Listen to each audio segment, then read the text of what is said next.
I absolutely love when publishers are like, oh hey, in 15 minutes we're about to do license announcements. See you then, because that's exactly what Yen Press did this past Friday.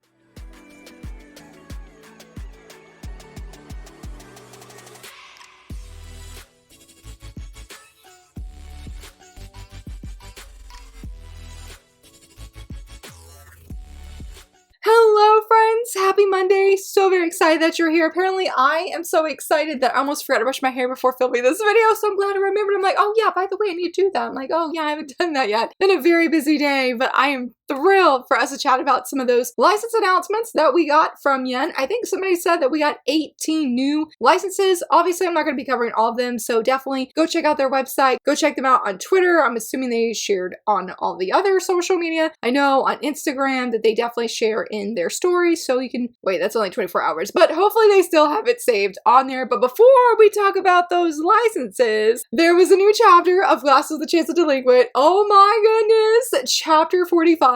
Yes, chapter 44 was fantastic. Chapter 45 was just as amazing because chapter 44 had Valentine's Day. Now we're doing White Day, and Ichiguro, he nailed it just as much as Momo did. There were so many cute and heartfelt moments in this. I really loved the flashback that we got. I love a new character we got, and I love how everybody was saying that he is a very attractive man because yes, I was like, oh my goodness. That's all I can say. I can't say anymore because I want to say almost said spoilers by accident, but it was very good. I love the chapter, all the smiles, what Ichiguro did, all of it was 10 out of 10, fantastic. And you know what else is fantastic? Boom! This cover right here, because they are on the front cover of the Best Furi magazine and they look so amazing. I'm so excited. A friend helped me to get this magazine. I cannot wait to display it in my collection. Yes, it is wonderful. It is beautiful. I love it. I'm obsessed with them. They are my everything, my shoujo faves. But let's talk about some of those Yen licenses. I'm only going to feature 3. One of them is a shoujo manga and the other one is a shoujo light novel. So the first one, I gotta make sure I say this title right because it is pretty long, and that's Tale of the Wizrain Kingdom. The Dragon is the Bride. This was very fascinating when I checked it out. So it's about a young woman who was a dragon who worked with the hero to help save their kingdom. Unfortunately, she's not a hero or dragon any longer. She, I think, is like the daughter of a nobleman's mistress, and she's been adopted by her family. We all know how that goes, where the stepmother and her stepsister, they bully her. And when I checked out this first chapter, I said, who here is supposed to be the villainess? Because it certainly ain't the main female lead who is supposedly, you know, the villainess because she's been adopted and all of that. No, that stepsister, she had the villainous vibes in spades. But anyway, so yes, and that's when, like, I guess somewhere in here during when she's being bullied, she starts having and recalling these memories of when she was a dragon and of how she saved the land. Something happens and she ends up going, I think, to the main palace, and when she locks eyes, who I'm assuming is the male lead on the cover, she knows he's the reborn hero that she had fought with as a dragon, but he has no memory of who she is. And I thought this very, very fascinating because it's obviously not something new to have even in shoujo manga where we have a heroine who has more or less been reincarnated, reborn into a different body and is treated worse than what she was in her previous life. What makes this unique though is that she was a dragon. I mean, when I looked at the first chapter online, I'll share a few panels that I found that I thought were interesting or just wanted to highlight what I had seen, some of these expressions that I had seen, is on that opening page, or the opening 3, that the color pages specifically, that we see her dragon form, and she was so beautiful as a dragon, and now we're just seeing her be treated so awful. And it was fascinating to me of how the first chapter, you could feel, even I couldn't read Japanese, you could feel the heartbreak that's happening because you see this glass just shattering of that image she had of, I think, finding that hero from her past life, only for him not to have any idea who she is. Right now, this is a 2-volume series. I believe it is ongoing. It's based off of, I think, from what I've been seeing, of a light novel. I'm not familiar with that, but after just looking at that first chapter, oh, I am definitely picking it up. I am very intrigued. And I do want to share the cover here of volume 2 because I think it's very beautiful and very unique of her seeing her reflection in the puddle as she's stepping. I don't know, it's just a very interesting cover and I liked how it looked. For the light novel that we got, I did not realize that originally this is by the same creator as My Happy Marriage. I thought it was just part of the magazine that My Happy Marriage was serializing in, but no, that's not the case, and that is the story of The Moon Waiting for the Evening. It seems to be about our female lead. She's a high schooler. She lives in this town, this place where there's a lot of ghosts, ethereal beings, but I guess she doesn't really have that much power to help keep these beings in check, and so she's just sort of trying to live an ordinary life the best she can, but something happens where she ends up falling into a lake in this place that she lives in. Something happens where she should have, I guess, had been more esteemed within this family or on this estate, and this other girl takes her place or something like that, and she's realizing that her destiny is starting to change. Hopefully not for the worse, okay? Hopefully not. But she ends up meeting who I'm assuming is the male lead, and that's even more so when I guess he's not even somebody important, I say that with quotes, but he has some kind of power ability that really is keeping these beings in check. And so she's realizing, as I said, that her destiny has officially changed. It's not what it was before. I have heard that this does, I think, have a manga serializing or is about to be serializing. I think it sounds really interesting. I like the cover art that they have here. I think it's very beautiful, and I hope that people who check it out really enjoy it. I hope it's not as, I'm not going to say it's Cinderella-like, because I do like Cinderella-inspired stories, but I hope for the sake of the female lead that she does not have things nearly as hard as the other female leads seem to have in this creator series, because we will talk about a cover reveal of a series that she has also written and is now going to be coming into English for the first time. But the other license I wanted to mention and feature is a shonen one, I believe, and it was not on my radar. In fact, when I first heard the title, I was like,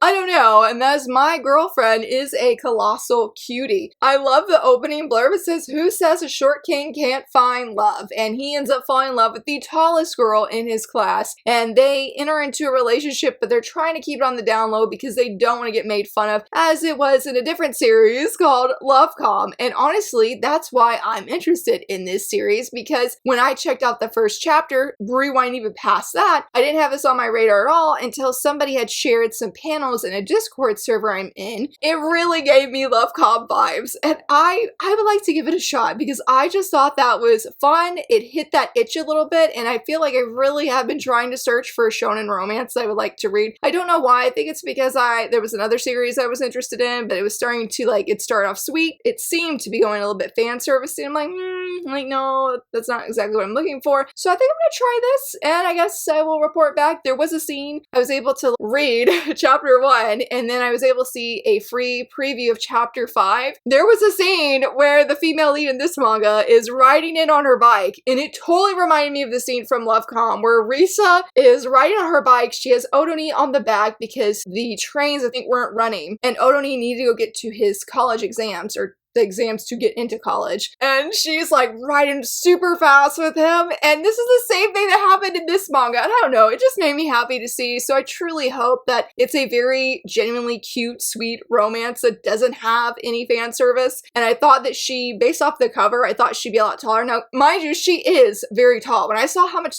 taller she is to the male lead, I was like, oh, like that is quite the height difference between you two. But he seems to really like her and respect her as well. So I guess, yeah, I'm gonna hopefully give it a shot and really like it. And I will say though, if you didn't see anything from any of these licenses, they're like, man, this is sort of not for me, or I just didn't have anything that really captivated me where I'm willing to buy it. Well, they had a Hanetsu Yume focus spotlight post on their website, which was very exciting, and shout out to the several people who shared I would say, yes, it's very important. I like the whole article, and I did tell them I was excited to see Sacrificial Princess featured because that's one of my favorites that they're publishing from Hanetsu Yume, as well as The Failure at God School. I also mentioned I'm excited to continue my super cute Black Mage because that has been really cute, and I'm excited to see where that one goes. But at the very end, past all of these wonderful Hanetsu Yume series that they have published, they say, and I quote, "We might pick up a new title or two from it sooner than expected."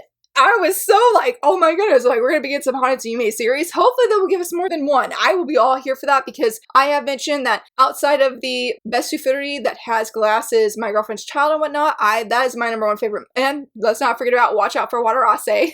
That is my favorite shoujo magazine. I would then say Hanatsu Yume and then probably Lala. Those three are probably like my core favorites. So anything that we get from Hanatsu Yume I think is very exciting. Though I will say, Merit in the Egyptian God, it wasn't on my like TBR to really check out because I don't know, Egyptian mythology is like a hit or miss for me, but I have heard nothing but great things about this series that people just seem to really be enjoying. It's 2 volumes, so I'm hoping that my library gets it and then I can check them out together. But to tie all of this in, Anime North is this upcoming Friday, and what do you know, on Yen Press's website, they say they're going to have an industry panel.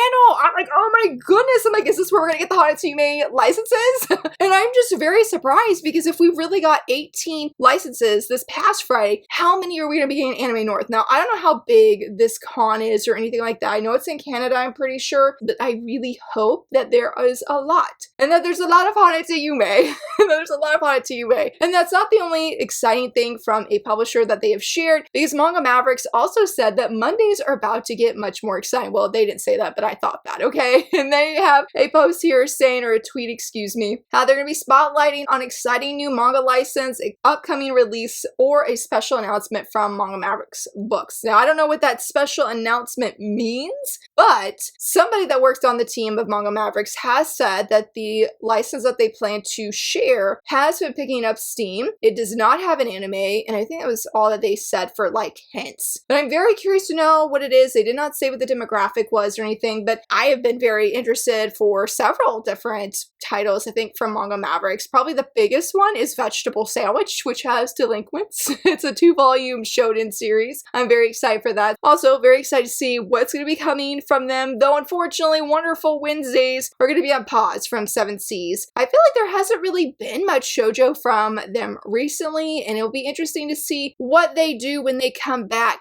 from this break. Will they come back with some steam and give us some more shoujose manga? I mean, my budget really can't afford anything else, but it's just exciting to get some shoujo, you know what I'm saying? And speaking of shoujo, oh my goodness, not related to 7 Seas. Actually, yes, because they are the ones that published the manga. Reliving My Life with a Boyfriend Who Doesn't Remember Me won in the girls category for the 50th Kodansha Manga Award. Yes! I feel it is so rightfully deserved. I know we talked about the girls category. I think we talked about actually all of the categories, but I mainly featured just the girls category a few weeks ago when we saw who the nominees were. I was hoping that this would win. I was very overjoyed and excited. I feel like it's rightfully deserved. This is the only series I'm buying that breaks my heart, gives me all the angst, and I just keep coming back for more because it's such a touching and very, very moving series. If you would like to hear more about and more of my thoughts, I do have a video review. You guys voted for it in my event last year, and stay tuned. That will be coming here in the upcoming weeks, so be prepared to vote for a bunch of shoujose. And then to sort of wrap up everything for the manga section before we talk about some anime, I was very excited to see that Married Manga, our bestie, is always coming here saying, hey, that's getting a reprint, that's getting a restock. We'd love to see it. And what do you know, Dankin Daisy Volume 2 has an official reprint that is happening. We've talked about in a video that Volume 1 has officially got a reprint. Now Volume 2 is. I'm like, can't we please reprint the rest of the series? I'm missing Volume 10 and Volume 11. I definitely plan to read it soon based off some things that have been going around social media. You know. And I am very curious what my own thoughts will be on this series. It seems very good. It's by the same creator of Queen's Quality, which I have a review of, and also Beastmaster, which I have a review of as well. I love that little 2-volume manga. It's so cute. So I'm very curious, hopeful that we'll continue to get some reprints of Dankin Daisy, and hopefully, is it next month? Let's see real quick. Is it next month that Viz does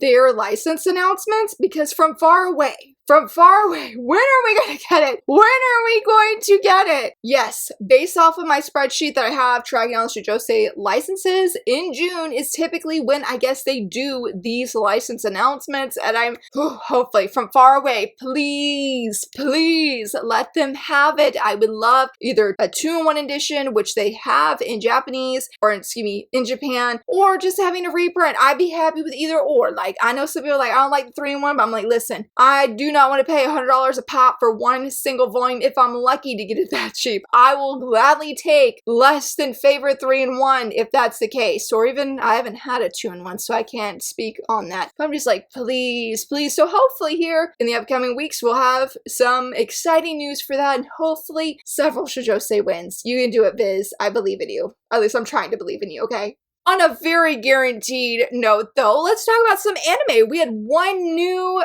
animated movie announcement, and I was very shocked. In fact, I saw what is actually an illustration, but I thought it was like, lack of a better word, real life when I saw it. And that is the credits roll into the sea. It is getting an animated movie from Kyoto Animation. It's gonna have the same director as Violet Evergarden. And I said, wow. And as you can see from this illustration, yes, that's an illustration, but y'all, it looks so real and lifelike. And I will even leave a link in the corner or down below, because everything we're talking about, I leave all the links down below. That they even had like a special little PV just highlighting like, hey, this is coming to theaters in 2027. The animation was incredible. Like, this isn't real. Like, it looks so real. It looks so real. This is a series that's coming from Dark Horse. We are supposed to be getting volume 1, I think either in June or July. We also have a cover reveal for volume 3 later in this video. And I'm very, very interested. I believe, yeah, we just talked about in last week's video that volume 9 was to be the final volume of the manga, and it should have released this past Friday as well. So very excited. I know it's about I think the female lead is in her 60s, and she finds a passion for, I think it's filmmaking or film directing, and that is her story. We also got a second PV of the oblivious saint can't contain her power. Forget my sister. Turns out I was the real saint all along. And let me just say that this second PV, oh my goodness, I was interested already after we talked about it in a past video with the first PV, but seeing the second one, it gets intense. It gets intense. I'm like, oh my goodness. I'm like, somebody's trying to take her out on the balcony, but thankfully she was able to stop it, I guess, with her saintly abilities. That would have been really bad if that wasn't the case. Yeah, I was pretty scared, but we also heard, I think it was 2 new voices. One of them, I've got to go look up the voice actor for the guy that's not the male lead, but a different character. He has blonde hair. His voice reminds me of Cecil from the observation log of my fiance who calls herself a villainess. I don't know if that's him. I've just really had observation log on my mind, but I don't know if they're the same voice actors or not. And I guess too, they revealed the closing theme song, or the closing song for the anime. I thought it sounded really cute, same as this new key visual that we got. I am sus of that girl that went into purple. I'm like, listen, I'm like, look at her. Why is she frowning like that? I don't know if she's a good guy or a bad guy. I'm like, please though, be a good guy, because our main female lead just seems so incredibly sweet. And I'm like, no, we can't put up with any hate towards her. Thankfully, you know, friends, that male lead's gonna treat her right, give her the love that she deserves. And there is some love for these cover reveals that I have, so let's also talk about that. They're just as pretty. Though this first one, I actually really like the text that they did, and that is half is more. This is a josei series that is coming from Viz. It's unfortunately not under Shoujo Beat's imprint, but I really like this cover. The translator has talked about it online, and it sounds like a very heartfelt and deep kind of volume that is really going to make you think. I know there was a lot of negative toxicity that was surrounding the license announcement, but thankfully there has been some recognition, I know, in Japan, and there have also been readers who seem very interested in a positive way, thankfully. This is supposed to be releasing this August, which isn't that far away. I need to make sure that I have my pre-order locked in, same as this next one from Shoujo B, and that is Tommen's B-Side Volume 12. I love this cover. A friend of mine had mentioned that there was an upcoming orange cover that she thought was really cute, and I think she said was her favorite. 100% can see why. I was like, I love this. Oh, this cover art, it's so cute, and the back is so pretty. Absolutely beautiful. I cannot wait to read it. I know it'll be really good. I'm very excited to see. Is this the next volume? Where's my Tommen B-Side volume? Is this the next volume that comes out here very soon? I can't remember, but I just know where the last volume ended. It was quite the cliffhanger. From Yen Press, we have one cover reveal, and that's the Bubble Love of the Mermaid. This is a manga, but we also have the light novel, and light novel is by the same creator as My Happy Marriage. I love this cover. I am gonna take a chance. I think I checked out the first chapter and I just love the art. I have had though a friend, I think I said that earlier, that I have a friend that has read this, and she did say, no, I didn't say it earlier, but I was thinking about it, that the female lead goes through the ringer in this, and I'm a little bit nervous because of that, but I just love the art so much. It's so beautiful. I'd be very curious to see how this volume unfolds, and I really, really hope that I like it. Same as this next one, as I mentioned before, the credits roll into the sea, volume 3. We got the cover reveal from Dark Horse, and I love that orange font. It is, or orange color for the text. It is awesome. I have no idea who this guy is, but I think the orange and the black color really goes very nice together, and hopefully he's a good guy. I like how he has a mole, and oh, somebody's recording him. I was like, why is this image there twice? Don't mind me, friends. Don't mind me. But I'm very, very curious. And this one, I don't know if they set the release date for it. Next February. Oh, wow. So this comes out next year, and volume 2, I think, comes out near the end of this year. Same as this next and final one, which is by Kana. I happened to come across it today, and that's The Gentleman, the Cat, and the Tear Room, volume 1. I love this cover. I love it. I have been very, very curious about this one. This is not a shoujo or josei series, but it gives me, I think when I checked it out, like looked into the blurb and everything a while back when it was first announced, it gave me My Cat is a Barista, I think is the name of that one. I have a video review on this channel. It was the first time I had actually made coffee. So if you're curious of how all that went, check out that video. But I have been so curious about this one. Seeing the cover, I'm like, yes, this one, at least it's coming later this year, and that is November